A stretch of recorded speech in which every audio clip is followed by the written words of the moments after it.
I never imagined I'd be the one to unravel my own marriage. My name is Emma Thompson, I'm 32, and I'm sitting alone in a house that echoes with silence, piecing together how a single careless moment shredded everything I took for granted.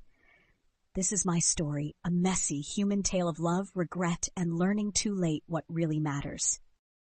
I've always been the spark in the room. At 32, I've got sharp green eyes that catch the light, chestnut hair I usually twist into a messy bun, and a laugh that fills spaces. I'm a marketing executive, high energy, ambitious, the kind of person who thrives on late nights and bold pitches. My life looks polished from the outside, a 2-story house with a wraparound porch in a sleepy suburb, a career I fought for, and a husband who'd weather any storm for me. But inside, I'm restless, always chasing the horizon, itching for something bigger than the cul-de-sac I call home. My husband Alex is 35. He's got warm brown eyes that crinkle when he smiles, dark hair that's a touch too long, curling at the nape of his neck, and a quiet steadiness that balances my chaos. He's an accountant, methodical, reliable, the guy who keeps our bills paid and our lives tethered. Alex finds joy in the small stuff, tinkering with his vintage Nikon camera, hiking the trails near our house with a thermos of coffee, or curling up with a dog-eared sci-fi novel on rainy evenings. He's not the loudest guy in the room, doesn't need to be. His love is quiet but deep, shown in the way he leaves me notes on the fridge or fixes the leaky sink without me asking. We met 7 years ago at a friend's wedding. I was the maid of honor, a little buzzed on champagne, delivering a speech that had the crowd roaring, half improvised, all heart. Alex was in the back, a guest I didn't know, watching with this shy, lopsided smile. Later, he found me by the dessert table, stammering as he said, "That was the best speech I've ever heard." I laughed, teased him about his crooked tie, and we ended up talking until the staff started stacking chairs. He was different from the guys I'd dated, artists and adrenaline junkies who burned bright and fizzled fast. Alex was steady, thoughtful, a guy who listened more than he spoke. After years of chaos, his calm felt like coming home. 2 years later, we married in a small backyard ceremony, promising to be each other's anchor. For a while it worked. I'd barrel through life, new job, new ideas, and he'd be there, grounding me. But as the years piled up, that anchor started to chafe. I'd sit on our porch at dusk, the air thick with honeysuckle, watching fireflies blink and feel this gnawing ache, like I was wasting my 30s on routine. I wanted to hop a plane to Morocco, quit my job to write a travel blog, paint my nails electric blue just to feel alive. Alex would listen to my wild ideas, nodding patiently, then say, "Let's budget for it," or "How about next spring?" I'd roll my eyes thinking, where's the thrill in that? He was the guy who checked tire pressure before a road trip or suggested we sock away extra cash, just in case. I loved him. God, I did. But sometimes I'd lie awake, staring at the ceiling fan's slow spin, wondering if I'd tethered myself too soon, if a bolder life was out there waiting. I'm loud, impulsive, the life of every party. I blurt out what's on my mind, usually with a grin, and people eat it up, except when it stings. Alex took my teasing in stride, my jabs about his grandpa sweaters or his obsession with organizing the spice rack. He'd chuckle when I called him boring for wanting to watch a documentary instead of hitting a bar, but lately I'd started leaning on him too hard, expecting him to catch me every time I leapt without a net. I didn't mean to take him for granted. It just crept in, slow and unnoticed, like dust settling on a shelf. It was a muggy Saturday in July, the kind where the air clings to your skin and cicadas hum in the trees. We were hosting a barbecue in our backyard, fairy lights strung across the pergola, charcoal smoke curling up, a playlist of summer anthems drifting from the speaker. About 20 people milled around, my work friends in their trendy sundresses, Alex's college buddies with craft beers, a few neighbors chatting by the picnic table. The picnic table was groaning under potato salad chips and a watermelon I'd hacked into uneven chunks. I was in my element. 2 glasses of rosé warming my blood, cheeks flushed as I darted between groups. I refilled drinks, cracked jokes about Lisa's terrible taste in music, and basked in the buzz of laughter. Alex was at the grill, wearing his faded blue apron with a cartoon burger on it, flipping patties with quiet focus. Every so often, he'd glance over, his eyes softening as he watched me shine. He loved seeing me like this. Center stage, electric, even if he stayed on the edges. Lisa, my coworker with a blonde bob and a travel obsession, was raving about her upcoming trip. Bali, 2 weeks, she said, gesturing with her drink, ice clinking. Beaches, rice paddies, temples, I'm counting the days.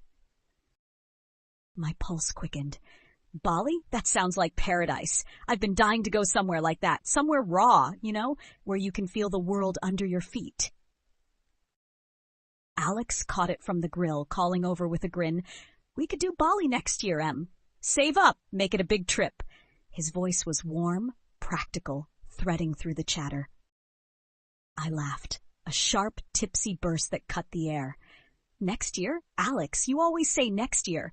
When do we ever just go somewhere wild? You're too busy crunching numbers or triple-checking flights. The backyard stilled. Forks paused mid-bite. Conversations faltered. Alex's smile slipped, his spatula hovering over the grill. We went to Hawaii last year, he said, keeping it light. That was nice, wasn't it? I smirked, rolling my eyes, the wine loosening my tongue. Hawaii's fine, but it's not an adventure, is it? It's all resorts and Mai Tais. Sometimes I feel like you're holding me back from really living, Alex. I want risks, not spreadsheets. The words landed like a stone in a pond, ripples spreading. The grill hissed, grease popping, crickets chirped. Into the silence, I froze, the weight of it sinking in and forced a laugh. Kidding, babe. You know I love you. But Alex wasn't laughing. His face drained of color, and he set the spatula down with a soft clink on the metal tray. Without a word, he turned and walked inside, the screen door banging shut behind him. The party staggered. People mumbled about needing ice or more napkins, avoiding my gaze. I stood there, heart thudding, the rosé turning sour in my stomach.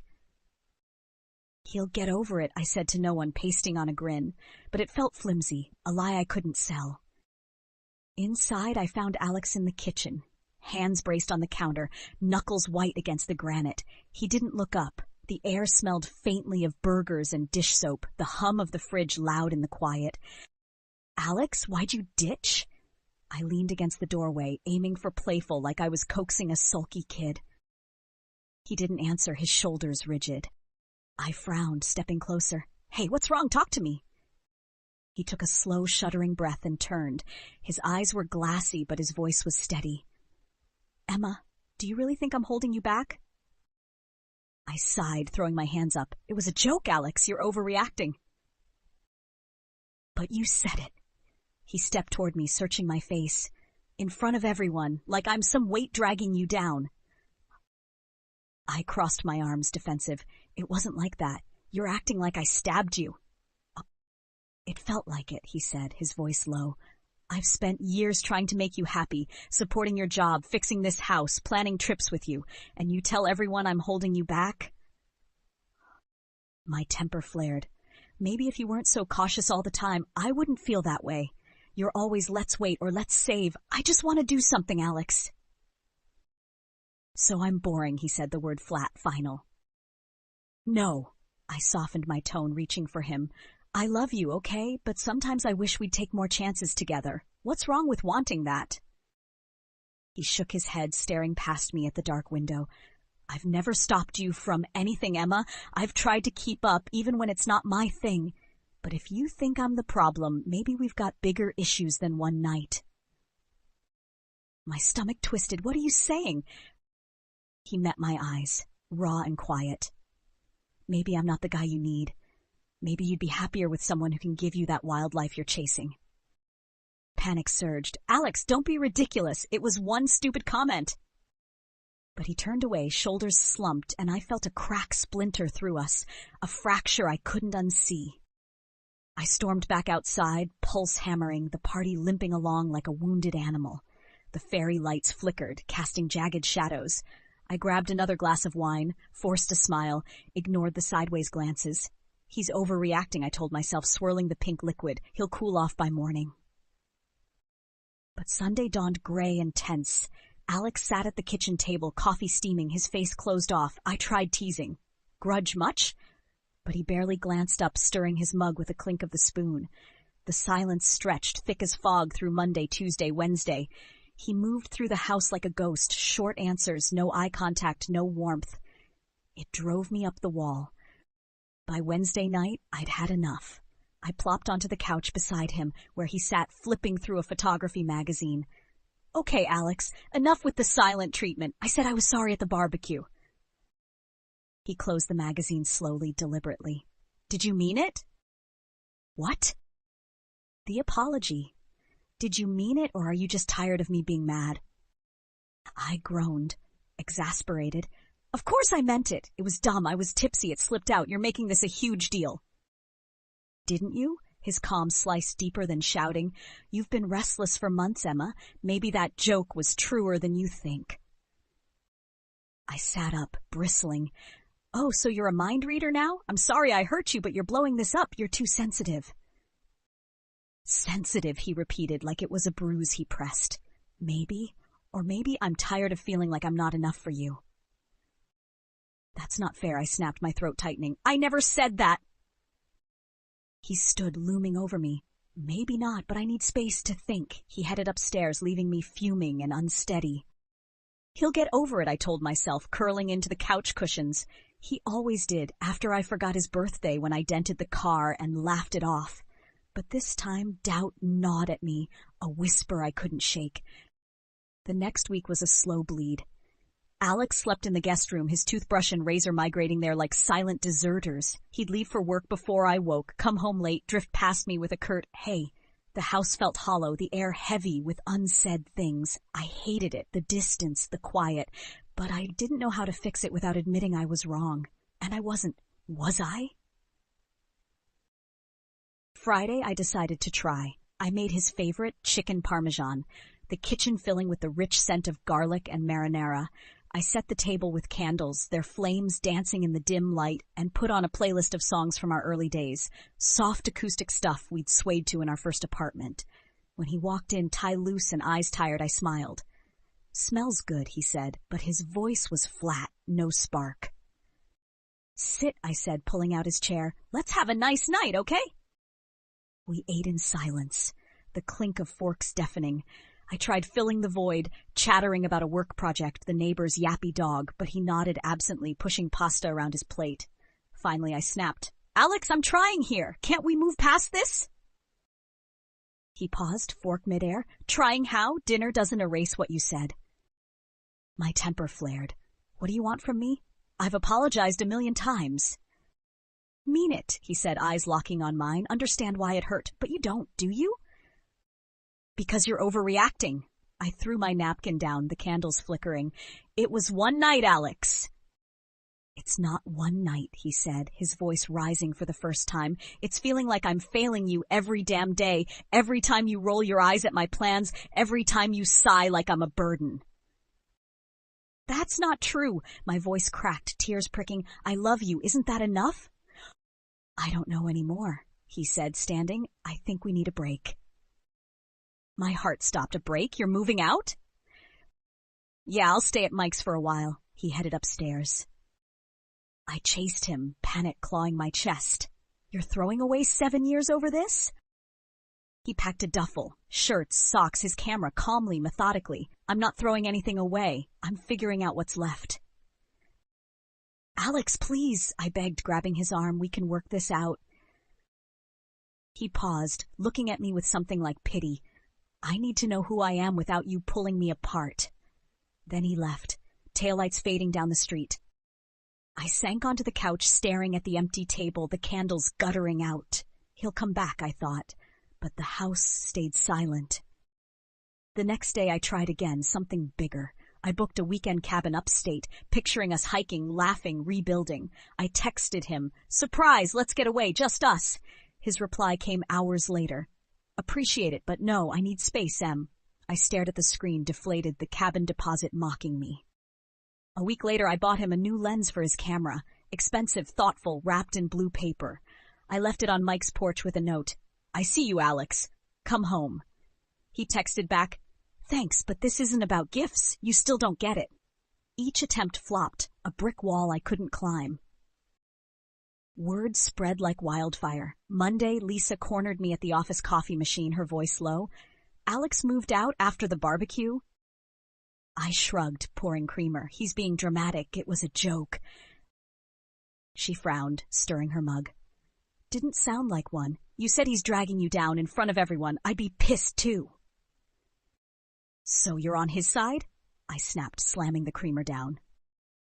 It's not sides, Em, it's respect. Alex is solid, you messed up.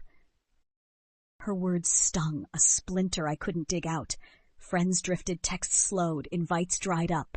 Thursday, my sister Claire called, her tone sharp. Emma, what the hell, Alex left? He's sulking at Mike's, I said, picking at my nails. He'll come back. Will he? You humiliated him, own it? Lucky? I scoffed when she said I'd been lucky to have him so long. He's the one bailing. It's not nothing, she sighed. Fix it before it's too late.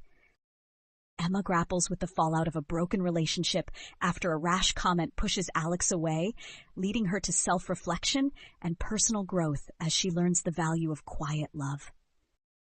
I dug in, stubborn. He'll come around. But the doubt grew, a weed choking my certainty. At a happy hour, I vented to Jen, a work friend. He's punishing me over one comment, I said, sipping a martini. She tilted her head. One comment? You've been restless forever. Maybe he's tired of feeling like the bad guy. Not you too, I groaned. Just saying, she shrugged. People saw it coming. The social fallout hit hard. At a neighbor's potluck, I overheard whispers. Emma's the wild one. Alex couldn't keep up, and felt the sting of judgment. Our world was splitting, and I was the villain. Alex stayed at Mike's, and rumors trickled back. He was hiking more, snapping photos, smiling again. I was unraveling, sleeping badly, snapping at coworkers, staring at his empty side of the bed. I texted, "Can we talk? I miss you." He replied, "Not sure that's smart." Please, I begged. He agreed to coffee. At our old cafe, the air smelled of espresso and cinnamon. I fidgeted, hopeful. I was wrong, I said, twisting my napkin. I shouldn't have said it. I'll change, Alex. He looked at me, distant, sipping his black coffee. I don't think we can, Em. I've been happier lately. I didn't realize how much I was bending for you. I'm done. My face crumpled. Done just like that? It's been building, he said softly. You want a life I can't give, adventures, no plans. I want steady quiet. We're different people now. Tears fell hot and fast, but I love you. It's not enough, he said. I need someone who sees me, not a project. You need someone who matches your fire. That's not me. He stood, squeezing my shoulder once, a goodbye. I sobbed into my latte, the cafe blurring. Months later, I saw Alex's life bloom online, photos of misty mountains, a gallery show announcement. Someone said he was dating a soft-spoken woman who hiked with him, adored his quirks. It gutted me, a knife twisting. One night, alone with a glass of wine, it crashed over me. I'd been so fixated on what I didn't have, thrills, freedom, that I'd missed what I did. Alex, patient and good, who'd loved me through my storms. I'd lost him with one stupid, selfish sentence. I started journaling, spilling regrets onto pages, how I'd mocked his caution, leaned on his stability without gratitude. In therapy, I unpacked my restlessness, tracing it to a fear of settling, of fading. Seeing Alex thrive drove it home. I'd had love real and rare, and I'd thrown it away.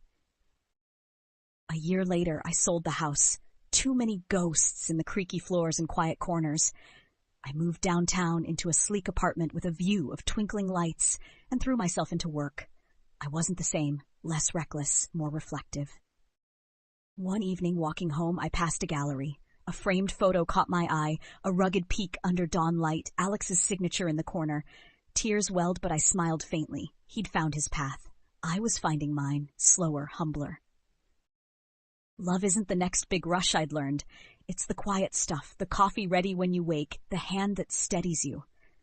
I'd had it with Alex and let it slip. Now rebuilding, I vowed, if I found that love again, I'd hold it tight, never letting it go twice.